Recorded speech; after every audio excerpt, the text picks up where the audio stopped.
Just before I start this video, I just want to say I have huge respect for our men and women of the Defence Forces, the Irish Defence Forces. And it's a shame, and I say this as an Irish person, as every person in the world should be ashamed of the Irish government for how they treat their soldiers at the moment in time. Like, you literally treat them like prisoners. They can't speak up for themselves because they're in the army and that's basically treason if you speak up for yourself. That's basically what the old army sayings were. But, you treat them, you don't give them the right money. You don't give them, you basically just treat them like prisoners, old type prisoners. I tell you something for nothing to the Minister for the Defence. I tell you something for nothing. Prisoners in Mountjoy are getting better treatment than our Defence Forces. And that's as pure as simple, and we couldn't put it any simpler.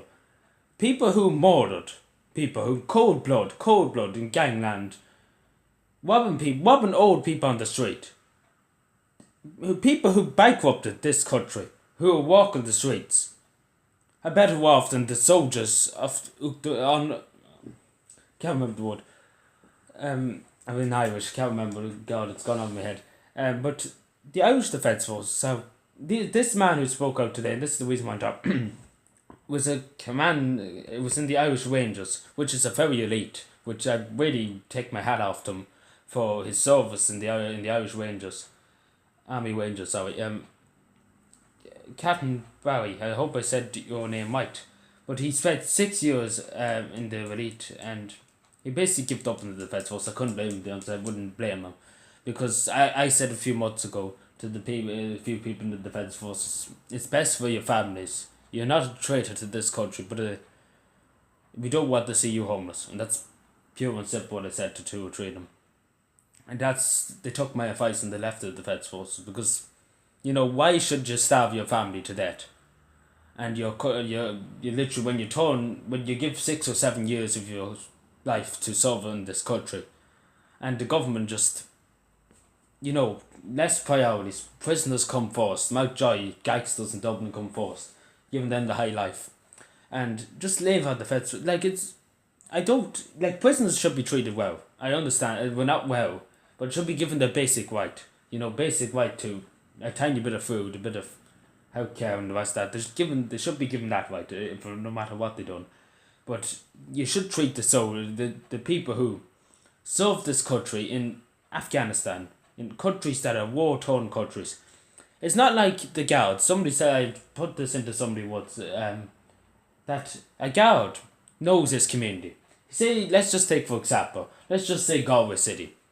This Guard is based down there. Let's just say Patty O'Rourke. Let's just say that name. I don't know where he came out, but he's in Galway, right? He knows the areas that are high trouble in Galway. He knows the areas that are safe to walk around. He knows where the troublemakers are. He knows who are not the troublemakers. When you go over to the Congo, or you go to some African country, or into the Middle East, Syria, you don't know. You don't know where you're going. You don't know who's around the next corner. You don't know how bad the area is affected.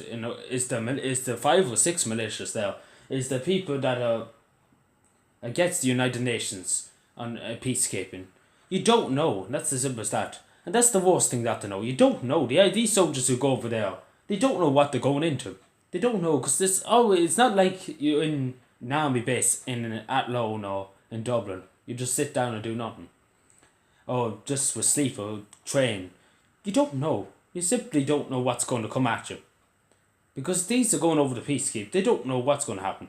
They don't know. Somebody could pull out an RPG and blow up everything. We just don't know. And this government, I'd love if Leo Varadkar went into the army for a month. I see and if he got the money that the army were getting, I'd love would he stay? Would he stay? Would he stay a month? I wonder. That's the question I would love to ask. I challenge him. I literally challenge him to stay a month in the army. And because he's well fit. He's very fit for military service.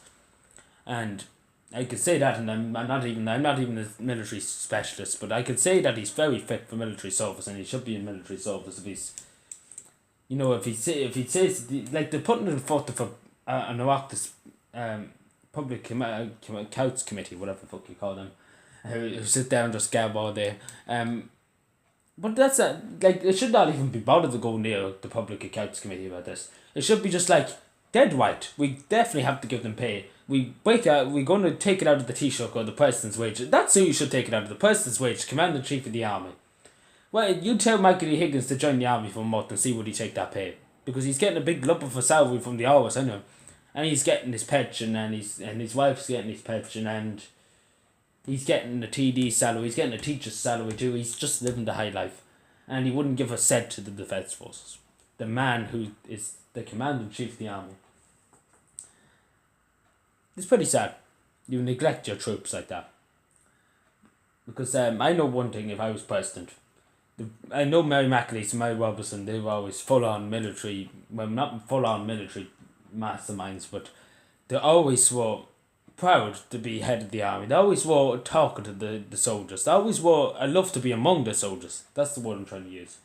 And Michael E. Higgins just walks around them. That's literally what he does. And he just forgets about them.